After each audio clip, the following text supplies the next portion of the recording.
It's Friday, September 24th. Coming up on an all-new View. Everyone's playing the blame game for wrecking the economy and sticking you with the bill. So an expert is exposing who really caused the financial mess we're in right now in Hot Topics. Then, Teri Hatcher's giving you a sneak peek at the new season of Desperate Housewives and revealing how Vanessa Williams is causing trouble on Wisteria Lane. And your fall wardrobe has arrived on Fashion Friday when we unveil the hottest looks you'll want to be in this season. Then, the co-host's old boss, ex-Disney head Michael Eisner is admitting what he really thought of The View when he put it on the air 14 years ago. And if he ever dreamed it would be going strong 3,001 shows later. All that, Hot Topics, and more coming up on The View.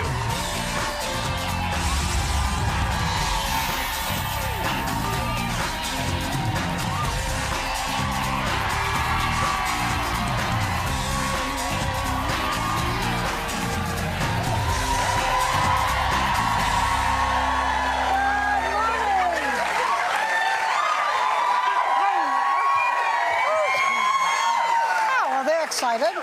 Okay, good morning and welcome to The View. Whoopi has the day off, but the rest of us are here. What are you shuffling there so busy? Nothing, just getting myself organized for the topic. Okay, we're going to talk about romance. Is that okay? Yes. Yeah.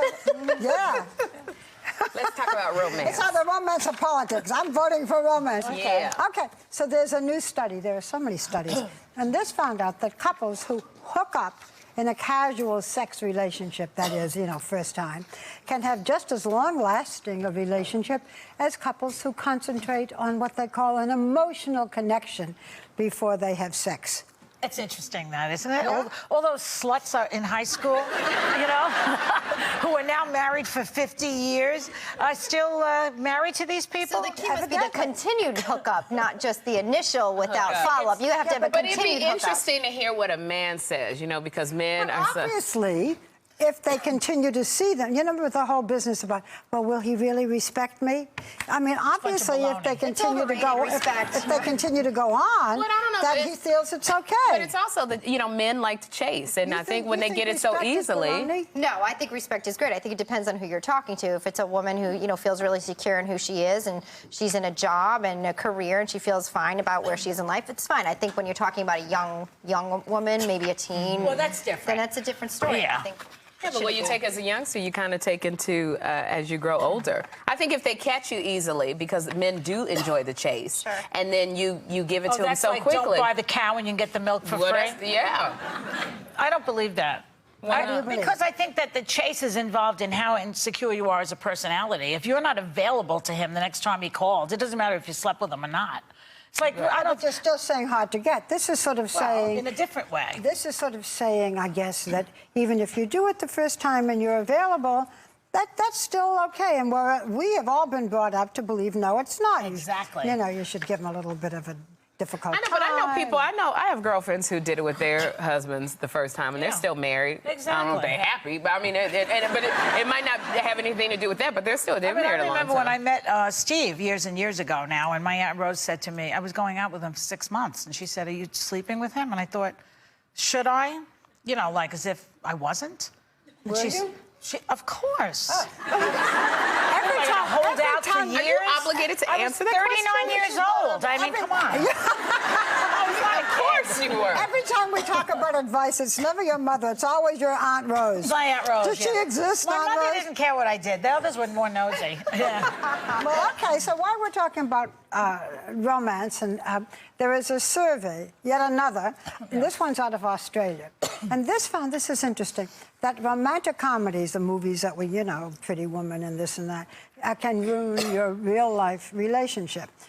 People say their actual relationships just can't stand up to the movies, the happy endings and the so on, and that movies ruin women for the reality of the relationship. The guy isn't going to bring you flowers, and he isn't, You go into it. 1,000 Australians, I guess, were tested in the study, and 500 of them came out feeling like their relationships weren't as good. So it was awful for their relationships. How many people go in, you go, oh, we're going to watch this movie together, it's good for us. First of all, the guy doesn't want to go to the romantic comedy, so then we make him go, right? Yeah. So we bring him in, and we think this is going to be good for us. We leave, we start attacking him on the way out. Well, you don't do this to me, and why don't we have this kind of conversation? Will you love me in 50 years when I'm I'm old and ugly and no, the guys can't stand it. We end up fighting the whole way home. It's not good. Or like in the case of, remember Pretty Woman? I remember going to see Pretty Woman with my girlfriends, and it was like, you can be a hoe and still get a really good man. That's great. Wow, the future looks bright. But you remember, Nothing.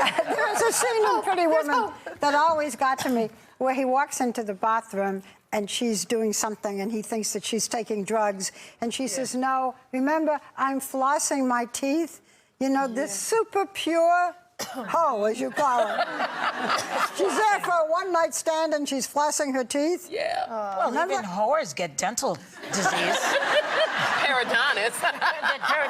Yeah. So but you look at it. The thing that I found when I was young was that the movies all ended at marriage. They never showed you what marriage was. So you were involved with this, like, romantic ideal before marriage. Right. Then, you know, the drudgery begins. Oh, because then it wouldn't be, if it went on past marriage, it wouldn't be a romantic comedy. I know, but it fooled you into thinking it's just going to be great. Every girl wants to get married, and then the kids come and the housework. You know, remember seeing those romantic comedies where it's like the plain Jane would get the gorgeous guy, and I remember thinking, you look at that, I think that ruined it for a lot of women who, you know, who we would think, oh, we could get the George Clooney all the time, and you know, you sit there and go, I'm sitting here eating Snickers and M&Ms and not going to the gym, but I'm going to get Tom Cruise. Because in the romantic comedies, you do. Movie, Two for the Road, which was done in the 60s with Audrey Hepburn and Albert Finney, directed by Stanley Donen. It tells you what marriage is what it's like for two people who actually have, you know, a good life. Do they have children? They go back and forth in time. And yes, when they have a child, it becomes very difficult for them. But it's a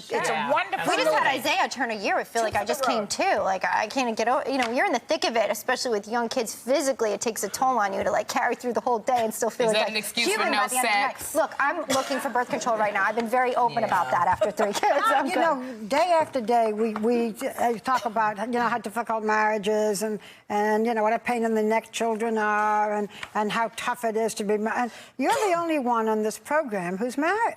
Isn't that true? Yeah, you're the only one who's But it's a good thing. Yeah, I mean, so don't you kind of, aren't we tearing you down? I mean, how do you feel about it? She sticks up for marriage all the time. Yeah, I mean, look, you can only speak for your own. I think it's incredibly challenging to try to speak for someone else's relationship, never mind marriage. It's complex, and I think with every subsequent child, it gets more and more complex. You know, I am constantly trying to remember, oh gosh, I'm a wife too, you know, I have a job, I have kids, and those things physically take a lot of priority, and then you remember, ding dong, oh, you're a wife too, like, let's get it on, comes. And you know, and I think even going through divorce, I love being married. I thought even with the work involved, I love being married. Everything about it. You have to work on it. That you liked. I love the companionship. I'm asking the question. I love the companionship. I love laughing with somebody. I have that. Well, you were with Steve 25 years. Oh, You 28. 28 years. But I'm saying you have the same thing, but I'm saying I love. Do you consider me married, I Barbara? consider you married legally. Yeah, I mean, you've been with him so long. Oh, wow. Yeah. I just like the idea that, you know, I think we look at it like, okay, we are in this. Like, we're going to, no matter what, like, it's a challenge as well as a long-term monogamous relationship, which I approve, I do that. And you're going to stick it As through. a matter of fact, you're the only one married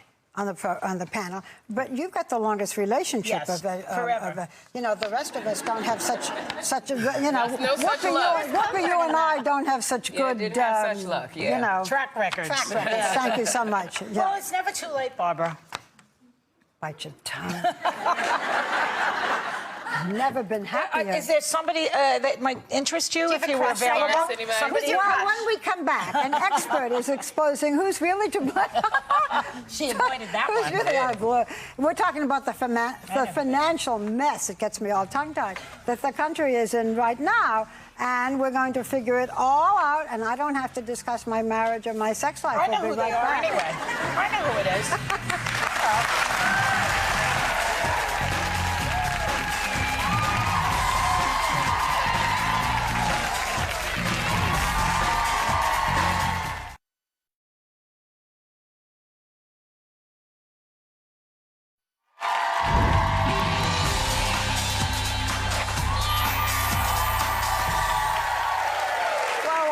Discussing sex in this program, we're discussing money. Republicans and Democrats and Wall Street are all playing the blame game about the financial collapse. So who's responsible and what do we do about it? We are going to put this question to an expert to find out who the real culprit will put us in this myth is, and he's the author of Master Your Debt, Jordan E. Goodman. Welcome, Mr. Goodman. Great to be with you. Great to be with you all. So we have 9% unemployment. We are in the middle of what some people call a recession. Why the crisis? Well, we had this great party that for a long time we were fueled by debt. We had this great real estate boom. Everything was going really great, but it wasn't real. Right? Under George Bush. Well, yes. I mean, it started with Clinton, but under Bush it got very exciting, like in 2005, 2006, people flipping houses, doing all kinds of exciting things, all based on debt. So credit card debt got out of control, mortgages got out of control. We had this big boom, and it was fueled by the Federal Reserve. They were putting interest rates down as well. And then the whole thing collapsed. It wasn't real. So that's what happened starting about 2007, 2008. And it led to this unemployment crisis. Right, so we had this big party, and then the party was over. It's like a big hangover. So is the blame widespread then, I would assume, in your mind? Lots of people to get paid. Sure. Yeah, we had tax cuts we couldn't afford. We had interest rates that were too low. We had deregulation that allowed the financial companies to get away with all kinds of things. People took on debt they just could not possibly afford, and now it's a real burden. It's like this big albatross over people, and they, don't know how to do it. So that's like the burden we have to get rid of right now is this huge debt. Well, last year, President Obama launched a, $800 billion stimulus plan. It doesn't seem to have worked well. Nobody seems to be happy about it. The vast majority of that money went to keep public service workers in their jobs, which isn't a bad thing, but teachers and, firemen, policemen, all that, they would have lost their jobs. They kept their jobs, but it didn't, stimulate a huge number of jobs. This was not like Roosevelt and the CCC or something, and huge amount of infrastructure being built. It gave you that impression, but that's not, in fact, what happened. So Paul Krugman, one of the best economists we have, he says it was not big enough, the stimulus. Well, not enough, because we now have this new $50 billion infrastructure They're proposing plan, right? $50 billion for so now additional... they're fixing that. They're adding now. Well, they're proposing. I doubt it's going to go through, but President Obama's proposing $50 billion in infrastructure, another $100 billion R&D tax credit. But, it didn't work that well last time. That's why the Tea Party, I think, has come up and saying, if we spent $800 billion, why are we going to do this more? There's a lot of revolt against that. They're mad about bailing out the banks, too. Go ahead. So with all of this going on, what can be done now? Lots of things. I'm glad you asked. Because it's not hopeless. There are things you can do. The first thing I mentioned, debt is the big problem, okay? Right. So people have this huge amount of debt. So we got to help people get out of debt. So the first thing is credit card debt. Okay? There are legitimate, non-profit credit counseling places that can help people get out of debt. My favorite place is called Cambridge Credit Counseling. Their website, cambridgecredit.org. Notice they're a .org. And what they do is they lower your debt to 6-7% interest rate and help you get out of debt. What about not getting into debt, too? Well, some people are doing that, but this is for a lot of people who have debt who are just stuck in this kind of treadmill. That's the first thing. Second thing is mortgages.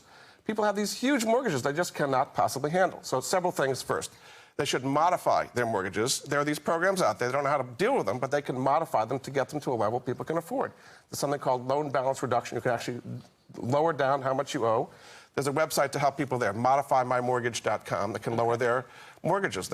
And the second thing they can do, and this would have avoided the entire problem in the first place, is what's called mortgage equity acceleration, which actually allows people to pay their mortgage off in about 5 to 7 years instead of 30 years using a home equity line of credit. There's a website for that, truthinequity.com. If they don't have money, how do they do that? It's based on the same level of income. You use a home equity line of credit. You keep your income in the HELOC instead of a checking account. You make principal progress every day. You pay it off in 5 years. Beyond, what the individual can do is the most important. But you mentioned FDR, and people remember his works program, and fixing streets, building things. Of course, it was probably World War II that got us out of debt. Correct. But that's neither hither nor yon. But, is this something that President Obama can do? He's talking about it. Will that make a difference? Will that a little bit. eliminate unemployment or at least reduce it? The housing bubble created this huge employment, and now it's created this huge unemployment. Right? When the housing is being built, people get carpeting and rugs and furniture and all kinds of stuff that's going into these homes. And when people go down, when houses are falling, in the last month, there were 150,000 people got foreclosed on. That's happening every month. So that's a huge depressant on the economy. So turning that around would make a difference. Public works program. It helps a little bit. He's talking about $50 billion. People in the infrastructure field say that we need $2 trillion to fix all the budgets. Infrastructure's a myth. It helps a little bit, but you rebuild a bridge or a road and it's over. It doesn't give long-term jobs. Yeah. It doesn't stimulate, really. Not long-term, but short-term. Is it your opinion that if we had not had the stimulus, we would be in even worse shape? I think so, because we were about to go over the cliff. And so we needed it. But the money didn't go to places that really make it. It was the bank bailouts, as you said. Too big to fail. Right. Too big to fail, which has not been changed. We just had this financial regulation bill, which went into effect, which to me is going to constrict credit dramatically. Okay, now it's going to make it, banks have to hold on to more capital. They're going to be lending less. They're already lending a small amount. That's another thing that needs to be done is get credit flowing. Individuals and businesses cannot get loans these days. But now you go just back one step to going back to housing crisis. Fannie Mae, Freddie Mac. Yeah. Talk about how that can be avoided again, and are they really to blame for housing crisis? Absolutely, and Congress was pushing them to do this, okay? Yeah. What they did is they bought all these mortgages that were really bad, subprime mortgages that are blowing up left and right, and they facilitated this entire real estate boom. Now they've got $5.5 trillion in debt, and many of it going bad. So it's really, really hurting people. So yes, it was interesting. The financial reform bill we just talked about did not deal with Fannie and Freddie at all. Did not deal with them at all. So it's a huge, big problem. We're still pouring money into them. The TARP worked for everybody but Fannie and Freddie. We keep pouring money into them. Is it fixable? Yes, it is. Yes, it is. I think also confidence. You've got to get confidence back. People are frozen right now. Sure. Businesses don't want to hire. Consumers don't want to spend. They got money sitting in savings. People need confidence to move forward. Confidence. Certainty. Right now, people are very uncertain. What's going to happen with taxes? What's going to happen with health care? You know, there's very uncertainty out there. Wow. Thanks to Jordan Goodman. And the book is called Master Your Debt. And we'll be right back with the adorable Teri Hatcher.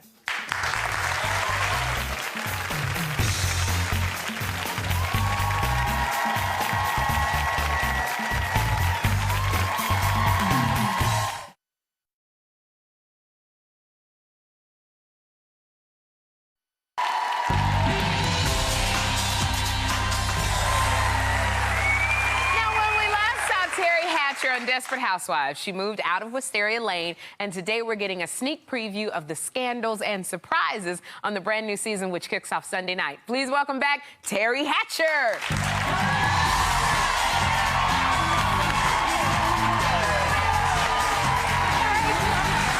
I love all the kissing. All the kissing. Hi, sweetheart. I'm so glad to see you.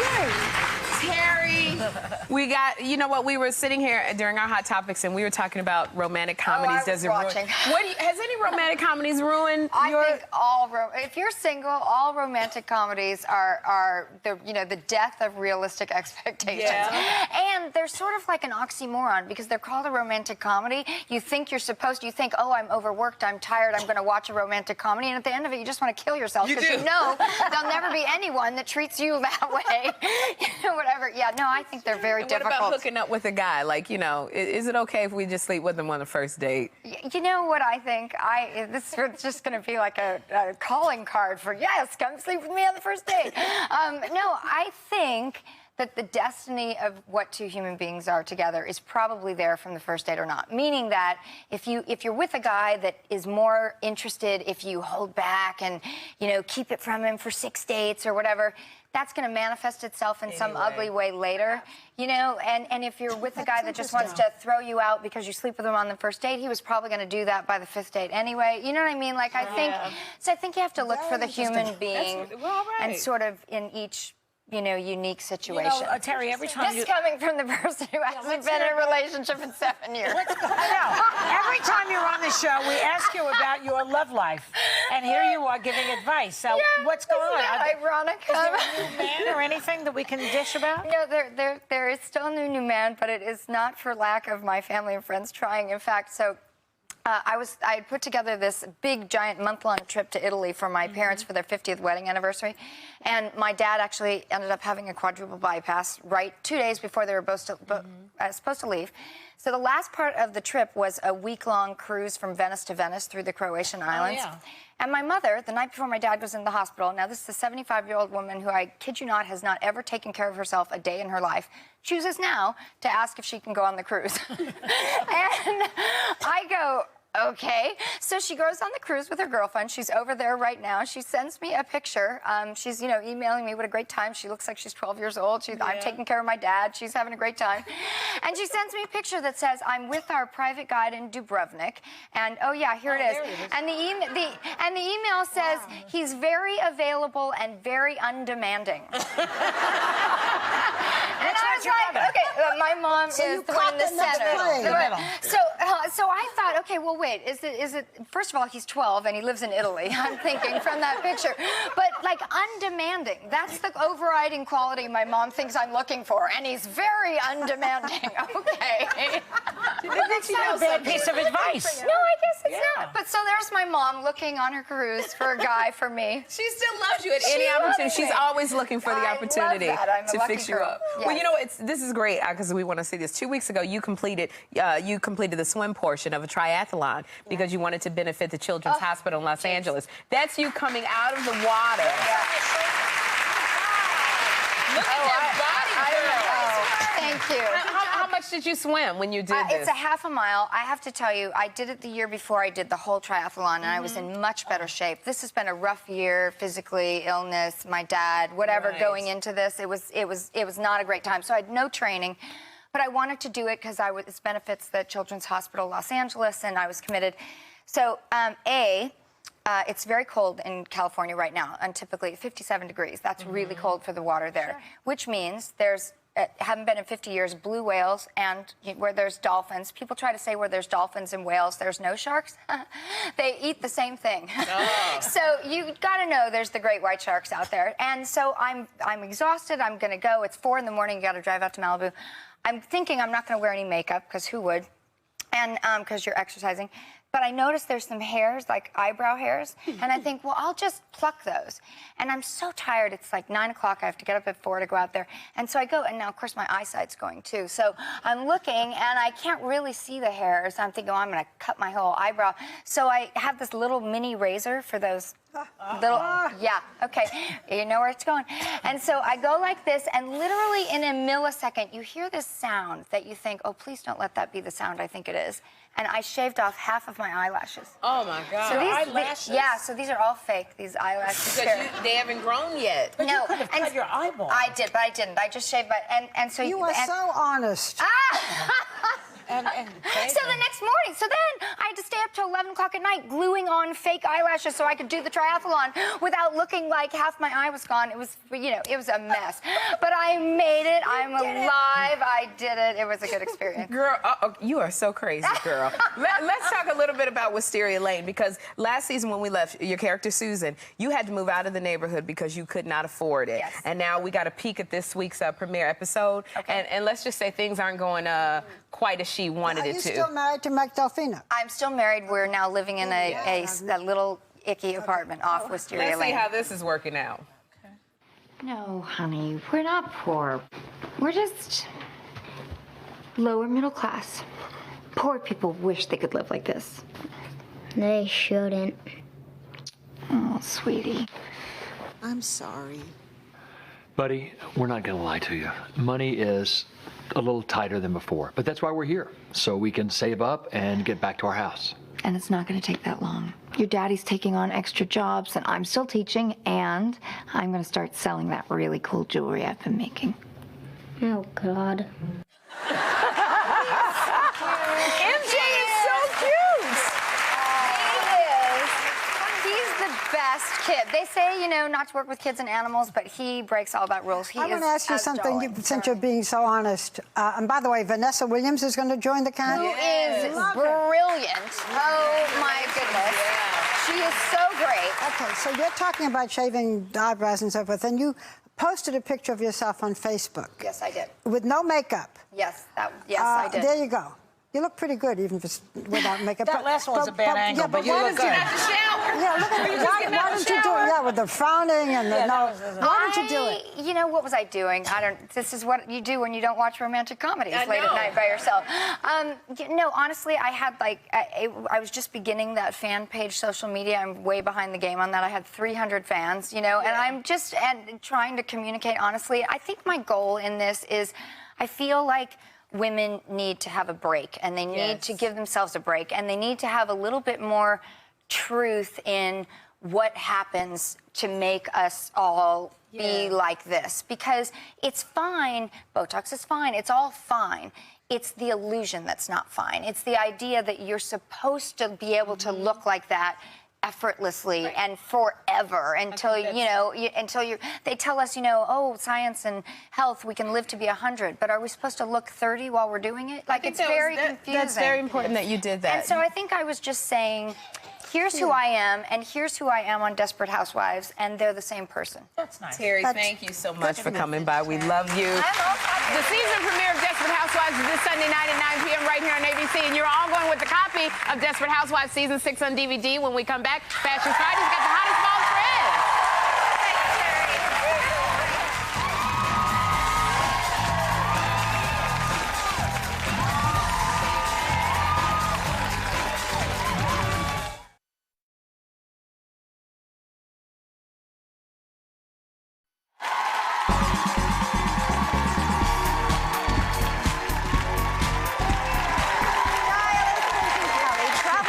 To show women what not to wear. But today, he's brought the hottest fall fashion trends to wear this season. So please welcome Macy's style expert, Clinton Kelly. Welcome. Thank you.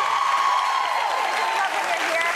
And you are working with Macy's in their Fashion Director Initiative. Can you explain that a bit? Yeah, it's basically an online fashion game, and you mix and you match to make outfits. Oh. And then people can vote on your outfits, and whoever has the most voted upon outfit wins a $100 gift card, and it changes every single day. So you could win fantasy football, but for like fashionistas. Exactly, exactly. And you can play every single day for a $100 gift card. Fun. Okay, so you brought with us some of the hottest fall trends and how to wear them. So we're going to start with the first aspect of it, which is leather. Leather is a super big trend this fall.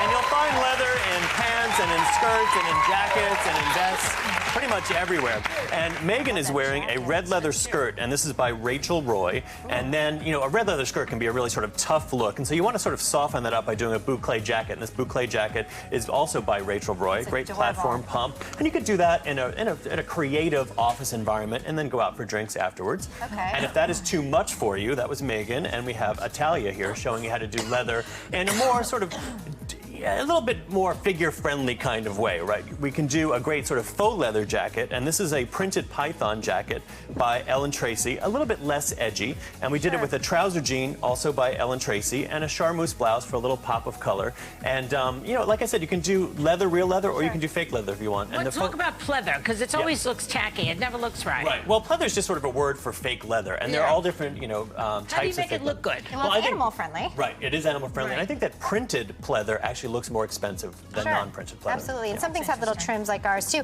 Next trend is it's all about fur in fall. So the warmth, the cozy.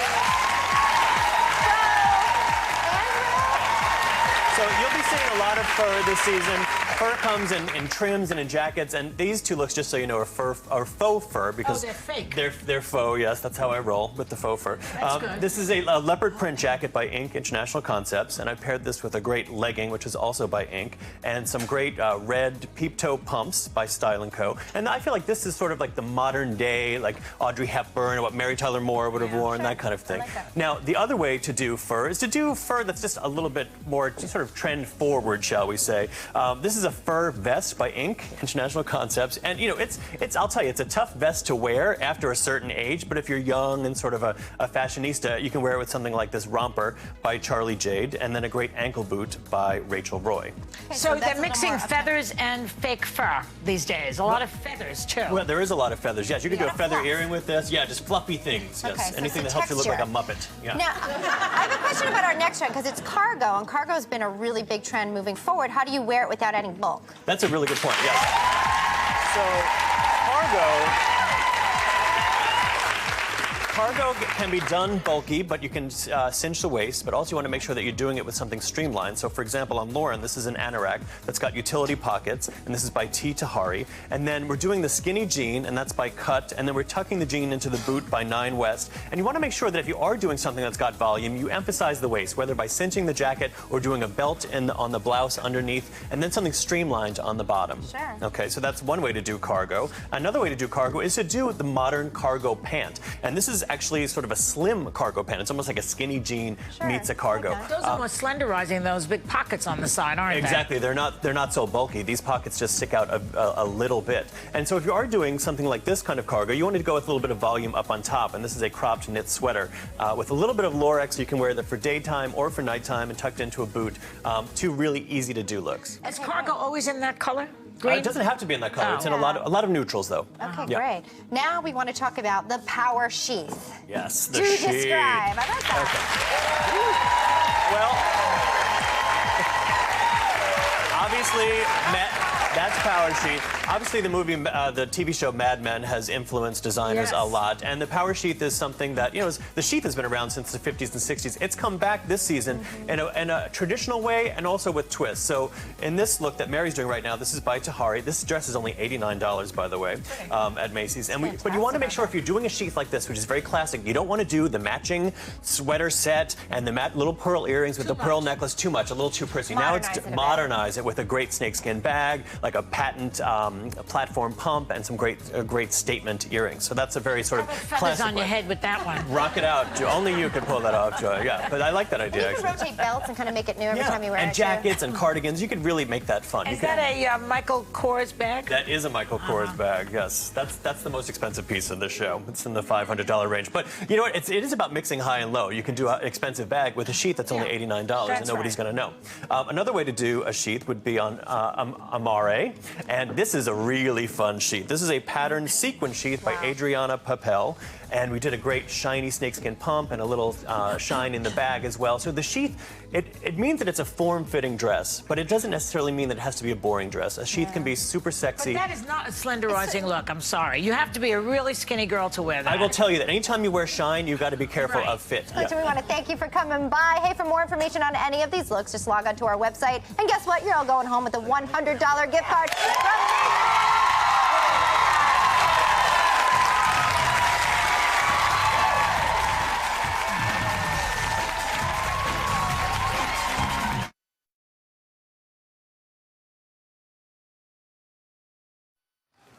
Former Disney Chief Executive Officer Michael Eisner is our old boss. Very much responsible for this show, I must say. And he wants you to know that all great success stories like his have one thing in common, and he's written about it in his new book called Working Together, Why Great Partnerships Succeed. Please welcome back Michael Eisner. Thank you for being with us. Not only did you put Desperate Housewives on the air, but the Pretty Woman was a Disney film. You must have made a fortune. It was actually, when I was watching your first segment, you were talking about the image of women. Yeah. And I read the script called 300. It was rather disgusting, all about Hollywood Boulevard and prostitution. And so I met with the director and I said, we'll do the movie, but we want the first virgin prostitute ever. So the image was some came running and Shirley MacLaine and, heart of gold. Yeah, so we thought we'd just make it a fantasy, a Cinderella of prostitution. You ruined it for many women who think that that's what life is. For the real hoes inside. Ruined it. No, we didn't want a real hoe. We wanted a fake hoe. A fake hoe. The best kind. A faux hoe. A faux hoe.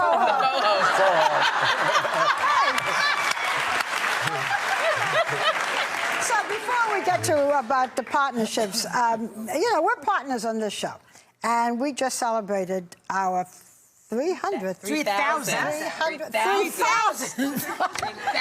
It seems like 300, Barbara. You loved it so much. Oh, yeah, but in any event, when we were first, when they first talked about us, and nobody was terribly enthusiastic. Did you think that we were going to last 14 years? You and I talked about this a long time, and you were committed to this format and what women think and women expressing their views on a daily basis. I thought anything you wanted to do was fine with me. Oh, we just wanted you at ABC. Yeah. So that was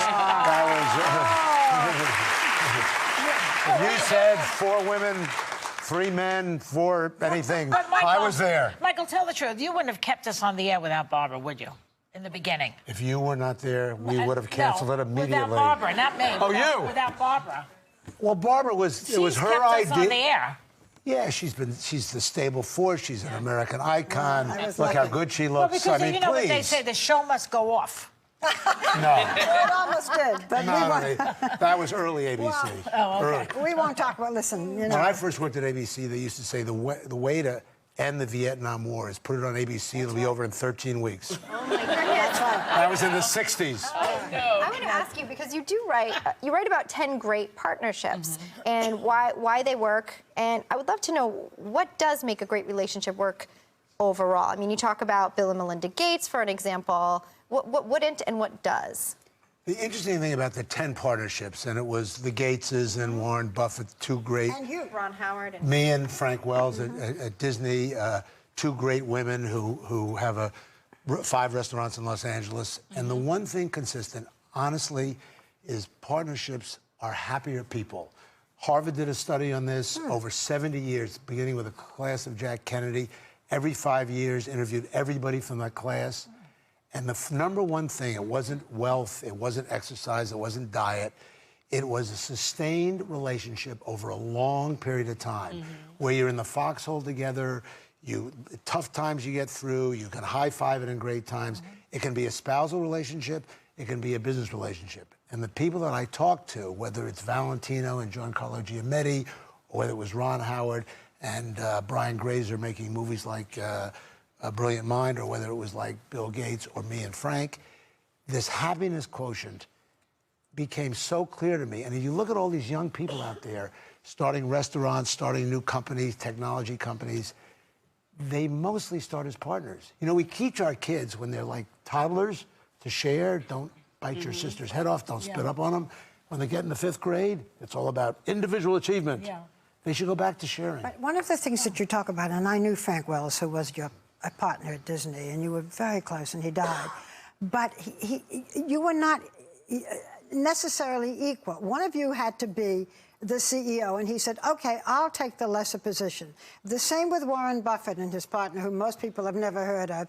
He is in the lesser position, the quieter position. Must that be the formula for partnership, that one is, higher or more outspoken or something than the other? It's not always that way, but it is true also with Valentino. It is true with a lot of them. And when I had a bad partnership at one point, which we won't mention, but you know about, and I said to Warren Buffett, is it going to work? And I remember him telling it to me after it didn't. He thinks he told it to me before it didn't, but that's still a matter of timing. He said, look, Michael, you're like me. You like to be on the cover of this. You like to play the band. I like to play the banjo in public. You like the spotlight. Charlie doesn't, Charlie Munger. Yes. Yeah. I think the guy you're talking to about bringing in is going to fight you for the spotlight. Wow. And it became a conflict. So must one be above the other? Well, it's the yin and the yang. It's got to be complementary, maybe. Usually it is the way Barbara said, but like in Ronnie Howard and Brian Grazer, they're 50-50. And you can't be 55-45. Well, I do want to ask you really quickly, because since you've left the network, you've written 3 books, you have your own successful company. Do you miss running a network? I miss going, well, not a network any more than all of the Disney company, going to see Lion King and seeing those characters walk down and the audience react and people crying. Do I miss being able to, like, affect that and be involved with that? To a degree. Do I miss corporate boards? Do I miss financial returns? Do I miss 27 unanswered phone calls a minute? No. I did that for 40 years. Well, we hope that you miss us, and I thank you many times, because without you, I'm not sure we would have had the support. So, Michael Eisner, everybody's going to go home with a copy of his book, Why Great Partnerships Succeed. We'll be right back.